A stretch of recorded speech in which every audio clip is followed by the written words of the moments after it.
Interest था ना, अभी मैं तुम्हारे हाथ में वीडियो गेम पकड़ा दूं, वीडियो गेम खेलते वक्त तुम्हें नींद नहीं आएगी, और वही चीज तुम फोन में या लैपटॉप में पढ़ रहे हो, पढ़ाई कर रहे हो तो तुम्हें नींद आ रही है। ये इंटरेस्ट से रिलेटेड होता है बेटा, जिस चीज में हमें इंटरेस्ट है वो करते वक्त हमें कभी नींद नहीं आएगी। ठीक है, चलो पहला क्वेश्चन देखो क्या है।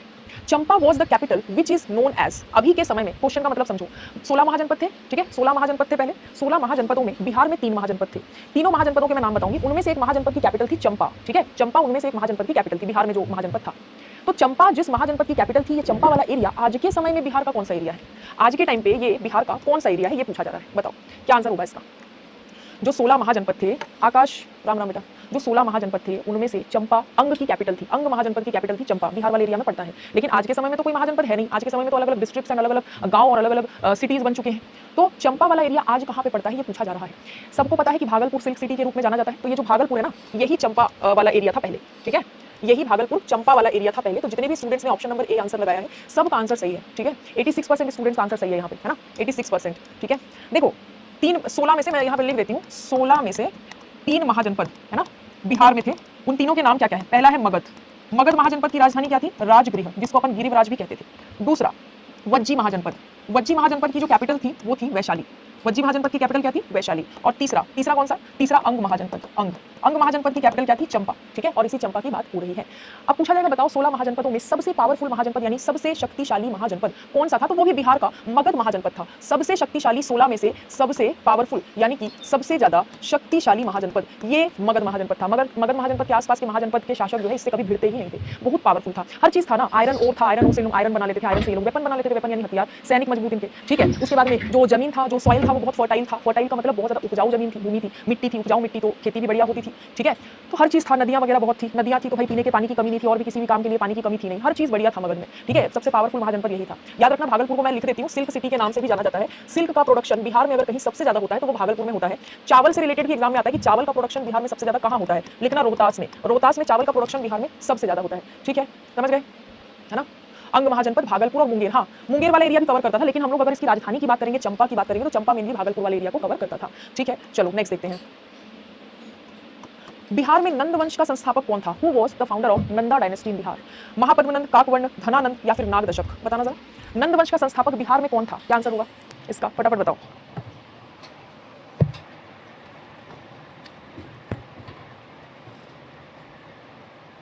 फाउंडर कौन था इसका?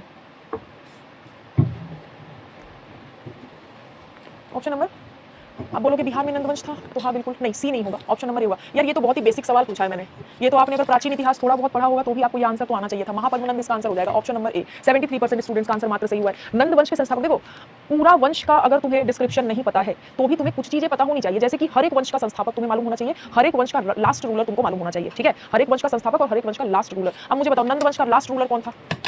लास्ट रूलर कौन था नंदवंश का? 9 नंद राजा थे, उनको नवनंद कहा जाता था। क्या कहा जाता था? नवनंद। ठीक है, 9 नंद शासक थे, 9 नंद शासक थे, लेकिन बात सिर्फ 2 के ही बारे में होती है, महापद्मनंद और लास्ट वाले के बारे में। ठीक है, कौन था लास्ट रूलर?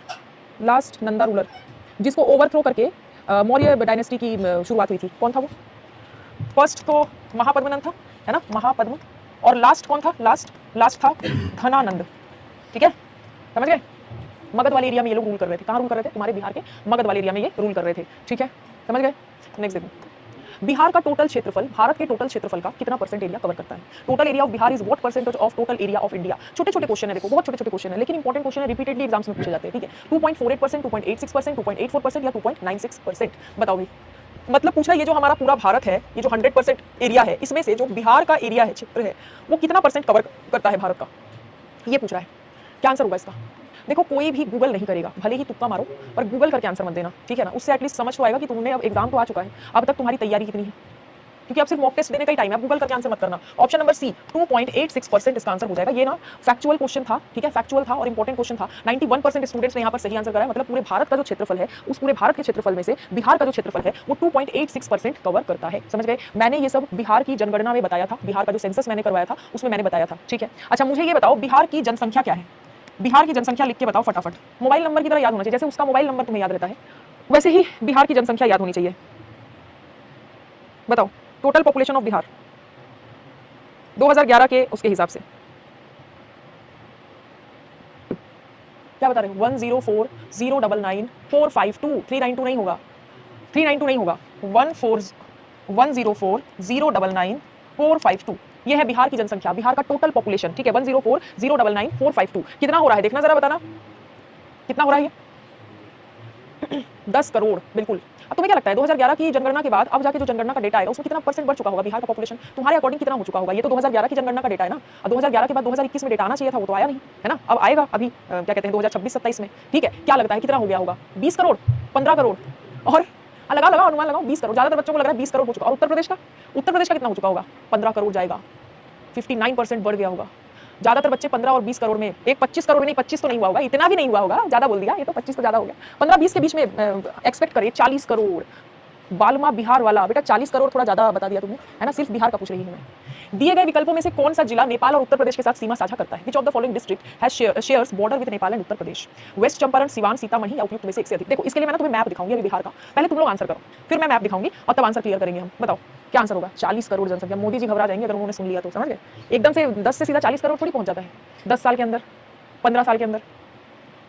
उत्तर प्रदेश और नेपाल दोनों के साथ बॉर्डर बनाता है, वो डिस्ट्रिक्ट बताना है तुम्हें। अभी कुछ दिन पहले एक सर्वे हुआ था जिसमें पता चला है कि बिहार का बर्थ रेट बहुत बढ़ गया है, बच्चों का जो जन्म दर है ना वो बहुत ज्यादा बढ़ गया बिहार में। वेस्ट चंपारण ज्यादातर स्टूडेंट्स का आंसर है, पश्चिमी चंपारण, ठीक है। देखते हैं कितने परसेंट स्टूडेंट ने पश्चिमी चंपारण बताया है, 90%। 6% और 3% ने सीतामढ़ी बताया है, 6% ने उपयुक्त में से एक से अधिक बताया है। अब ना एक बार अपन मैप को देखते हैं, ठीक है, मैप से अपने को क्लियरिटी हो जाएगी। यहाँ पर मैप देखो, ये है बिहार का मैप, देखो दिख रहा है। अब बिहार के मैप में ये रहा नेपाल वाला पोर्शन, ठीक है, ये रहा नेपाल वाला पोर्शन, ये नेपाल के साथ में बिहार का बॉर्डर यहाँ तक, और यहाँ से यहाँ तक पूरा उत्तर प्रदेश के साथ में बिहार का बॉर्डर, ठीक है। ये देखो, तो ये जो पश्चिमी चंपारण नाम का जिला है ये नेपाल के साथ में भी बॉर्डर बना रहा है, ये उत्तर प्रदेश के साथ में भी बॉर्डर बना रहा है ना, नेपाल के साथ में भी बॉर्डर बना रहा है, उत्तर प्रदेश के साथ में भी बॉर्डर बना रहा है। मतलब तुम लोगों ने 90% स्टूडेंट्स ने जो आंसर लगाया था वेस्टर्न चंपारण की भाई हाँ उत्तर प्रदेश और नेपाल के साथ दोनों के साथ बॉर्डर बनाने वाला जो जिला है वो है वेस्टर्न चंपारण, तो उनका आंसर बिल्कुल सही था, ठीक है, समझ गए।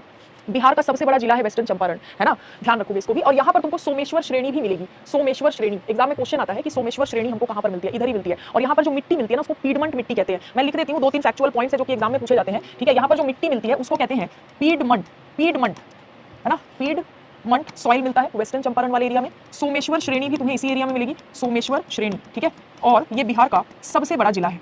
अब मुझे कोई ये बता दे कि यहाँ से एक नदी होकर बहती है, एक नदी होकर बहती है, उसका नाम क्या है? गंडक नदी है या बूढ़ी गंडक नदी है? बताओ, गंडक नदी है या बूढ़ी गंडक नदी है? दोनों में से कौन सी नदी है जो यहाँ से होकर बहती है? सीतामढ़ी, क्या हुआ सीतामढ़ी को? सीतामढ़ी मैप में देखो भाई, सीतामढ़ी का बॉर्डर यूपी से कहाँ टच होता है? सीतामढ़ी का बॉर्डर सिर्फ नेपाल से टच होने वाले जो जिले हैं बिहार के उनके नाम क्या क्या है? वेस्टर्न चंपारण, ईस्टर्न चंपारण, सीतामढ़ी, मधुबनी, सुपौल, अररिया और किशनगंज, यानी 1 2 3 4 5 6 7 जिले हैं जिनका बॉर्डर नेपाल से टच करता है। एग्जाम में सवाल आ चुका है गंडक नदी, ठीक है, एग्जाम में ये सवाल आ चुका है कि भाई कितने जिले नेपाल से बिहार में बॉर्डर टच करते हैं? 7 जिले, ठीक है, नेपाल से सीमा बनाते हैं, सिर्फ नेपाल से, है ना, सिर्फ नेपाल से सीमा बनाते हैं, ठीक है। क्लियर है इतना? क्लियर है इतना? मैं यूपी से नहीं, मैं यूपी से नहीं हूँ, हम छत्तीसगढ़ से हैं। आया था अगस्त वाला एग्जाम बीपी का 2024 में, अच्छा ठीक है। नेक्स्ट देखो, ये बताओ भाई, अभी बताया है मैंने, इसमें गड़बड़ नहीं होनी चाहिए, बस इस क्वेश्चन में गलती नहीं होना चाहिए, अभी डिस्कस कराया मैंने। इनमें से कौन सा उपविभाग बिहार और नेपाल के बीच सीमा बनाता है? Which of the following sub division forms the border between Bihar and Nepal? Ramnagar Doon, Someshwar range, Doon valley या सदर्न प्लेटू? बताओ, अभी ही बताया था, और अभी अगर भूल गए ना तो ये मेरा पेन और वो तुम्हारी मुंडी, समझ गए? बताओ, बिहार और नेपाल के बीच में बॉर्डर बनाता है ये, इनमें से कौन सा सब डिवीजन तुमको देखने को मिल रहा है? मुझे पता है बिहार जी के तुम लोगों ने लास्ट के लिए छोड़ दिया था कि लास्ट में पढ़ेंगे, और वो लास्ट आते आते एग्जाम का डेट आ जाएगा, है ना, इसलिए मैंने बोला भी था कि बिहार जी की क्लास में शुरू करूंगी, और मैंने कर दिया। देखो मैंने अपना वादा पूरा किया, तुमको अपना वादा पूरा करना पड़ेगा सिलेक्शन लेके, ठीक है। ऑप्शन नंबर बी होगा इसका आंसर, सोमेश्वर श्रेणी 97। इसमें भी 2-2.5% बच्चों ने दून घाटी, भैया दून घाटी यहाँ कहाँ मिलेगा तुम्हें? दून घाटी तुमको उत्तराखंड में मिलेगा, है। सोमेश्वर रेंज अभी मैंने मैप में दिखाया है तुम्हें, मैप में दिखाया था ना, यहाँ वाला ये वाला पोर्शन ऊपर वाला सोमेश्वर रेंज वाला एरिया है वो, ठीक है। चलो नेक्स्ट देखो, हाँ भाई एक नदी वाला सवाल, बिहार पुलिस का एग्जाम 16 को है, अच्छा कोई नहीं। बताओ, which of the following rivers meet Ganga from the south direction in Bihar? Ghaghara नदी, गंडक नदी, फल्गु नदी या कोसी नदी? बताओ भाई, साउथ से कौन सी नदी मिलती है बिहार में? मैं अभी तुमको दक्षिण की नदियां और उत्तर की नदियां दोनों लिख के बता दूंगी मैप बना के, पहले तुम आंसर करो इसका। हाँ, सबका अलग अलग आंसर आ रहा है इसमें, क्यों भाई अलग आंसर क्यों आ रहा है? अलग आंसर क्यों आ रहा है? 25 बार बता चुकी हूँ, पहले तो मेरी बिहार जीके की क्लास चल रही थी ना, उसमें मैंने कितनी बार बताया था आप लोगों को? कई बार मैंने बताया था कि भाई दक्षिण की नदियां कौन सी है और उत्तर की नदियां। आपके भरोसे छोड़ रहा मैडम, देखो मेरे भरोसे जितना छोड़ रहे हो 16 तारीख से पहले उतना तो मैं करवा दूंगी, ठीक है। क्वेश्चन तो मैं बहुत सारे करवा दूंगी, लेकिन बाकी थ्योरी को पढ़ना तुम्हारा काम है, थ्योरी ठीक से पढ़ोगे, ठीक है। सब अलग आंसर लगा रहे हैं, ऑप्शन नंबर डी हो जाएगा इसका आंसर, फल्गु नदी 66% ओनली, 21। अभी थोड़ी देर पहले जब हम लोग चंपारण वाला सवाल कर रहे थे तब मैंने क्वेश्चन पूछा था कि चंपारण से कौन सी नदी होकर बहती है, तब सारे बच्चों ने गंडक नदी लिखा था ना, तो फिर गंडक नदी यहाँ क्यों लगा रहे हो? दक्षिण में कहाँ है चंपारण? तो उत्तर में है ना, चंपारण उत्तरी बिहार में पड़ता है, यहाँ पर दक्षिणी बिहार का पूछ रहा है, किस हिसाब से लगा रहे हो? कोसी नदी को 10% बच्चों ने लगाया, जबकि सबको पता है कि कोसी नदी नेपाल वाले एरिया से बिहार में एंटर करती है। नेपाल बिहार के दक्षिण में पड़ता है क्या? नेपाल बिहार के उत्तर में पड़ता है, ऊपर से कोसी नदी एंटर करती है, यहाँ से गंडक नदी एंटर करती है। किस हिसाब से आंसर लगा रहे हो?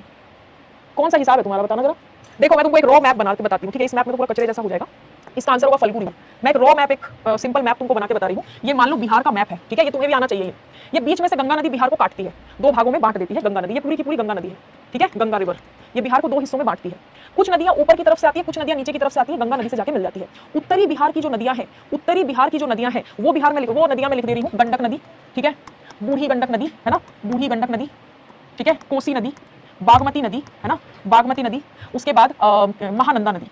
महानंदा नदी जो है ये बिहार में सबसे पूर्व में से एंटर करती है, सबसे पूर्व में से किशनगंज से एंटर करती है। किशनगंज यहाँ पर पड़ता है, सबसे पूर्वी जिला है बिहार का, और किशनगंज से ही महानंदा नदी बिहार के अंदर एंटर करती है, ठीक है? ये सब हो गई उत्तरी बिहार की नदियां, जो कि आके धीरे धीरे गंगा से मिलती चली जाती है। अब बात आती है दक्षिणी बिहार की नदियों की, जो नीचे से ऊपर की तरफ जाती है। ये नदियां कौन कौन सी है? तो एक है सोन नदी, एक है पुनपुन नदी, एक है कर्मनासा नदी, है ना? कर्मनासा नदी, एक है फल्गु नदी और एक है अजय नदी। अब नाम आया ना फल्गु नदी का, कहां पर है फल्गु नदी? बिहार के दक्षिणी हिस्से में, दक्षिण से ऊपर की तरफ जा रही है। तो मतलब क्वेश्चन में इसी फल्गु नदी के बारे में पूछा था। ये मैप अगर तुम्हें याद हो गया तो नदियों वाले डायरेक्शन वाले क्वेश्चन तुमसे गलत नहीं होंगे, ठीक है क्या? फल्गु नदी के पास में कौन सा शहर बसा हुआ है अगर पूछा जाएगा, बोलना कि गया। जिस गया को अब अपन गया जी कहते हैं, और गया जी में पितृपक्ष का मेला लगता है। फल्गु नदी के पास में एक मंदिर है जिस मंदिर को कहते हैं विष्णुपद मंदिर। कौन सा मंदिर? विष्णुपद मंदिर, ठीक है? विष्णु भगवान के पैरों का वहां पर कहते हैं निशान वगैरह है, ऐसा कुछ है, मुझे नहीं पता, मैं गई नहीं हूँ, बट मैंने इसके बारे में पढ़ा है, ठीक है? विष्णुपद मंदिर, फल्गु नदी गया जी वाले एरिया से होकर बहती है ना? बिहार का शोक किसे कहा है? बेटा बहुत आसान सवाल है ये, अर्चना सिंह। ये तो छोटे छोटे बच्चे भी बता देंगे जो अभी दुनिया में आए हैं। कोसी नदी को कहते हैं बिहार का शोक, ये कोई पूछने वाला सवाल ही नहीं है, और ये एग्जाम में पूछता भी नहीं है अब, ठीक है? देखो नेक्स्ट, बिहार के किस जिले में चावल की उत्पादकता सबसे ज्यादा? अभी थोड़ी देर पहले बता रही थी मैं। Which district of Bihar has highest productivity of rice? Rohtas में, औरंगाबाद में, कैमूर में या मधुबनी में? बताओ, चावल का प्रोडक्शन बिहार के कौन सी जगह में सबसे ज्यादा होता है? क्या आंसर होगा इसका? फटाफट बताना।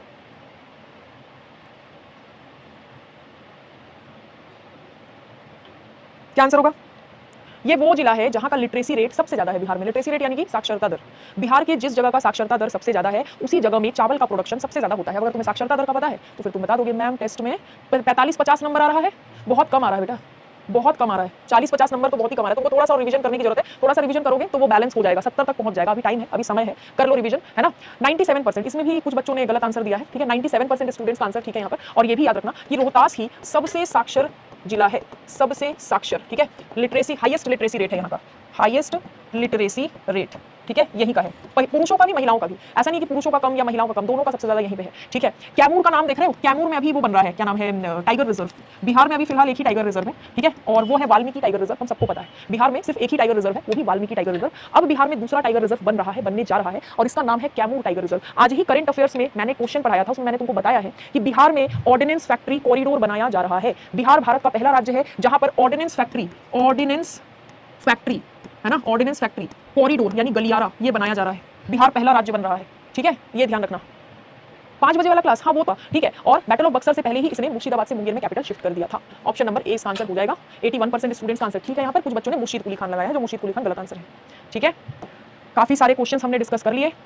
कल से डेली 1 PM पर ही ये क्लास होगी, जिस टाइम पर आज थी उसी टाइम पर कल भी होगी, 1 बजे से 2 बजे तक। सिर्फ बिहार जीके की क्लास है ये, सिर्फ बिहार जीके, ठीक है? दूसरी चीज, जीके जीएस की जो मेरी क्लास रहती है वो शाम को 5 बजे जो चलती है, वो 5 बजे से 6 बजे तक डेली चलेगी, वो बंद नहीं होगी। तीसरी चीज, डेली करंट अफेयर की जो मेरी क्लास चल रही है, करंट अफेयर्स, वो सुबह 8 बजे से 8 AM से 9 AM चलती है, वो भी डेली बेसिस पर चलेगी, ठीक है? आज पहली क्लास थी, है ना? जितने स्टूडेंट हैं वो सारे के सारे डेली बेसिस पर अभी इसको ये अभी बिहार पुलिस कांस्टेबल के एग्जाम तक चलेगा तुम्हारा, है ना? PDF मिलेगा current affair by Jayshree ma'am नाम के टेलीग्राम चैनल पर। उस टेलीग्राम चैनल को ज्वाइन कर लेना, ठीक है? मिलते हैं फिर अगली क्लास में शाम को 5 बजे। Have a very very very good day to all of you. Thank you so much.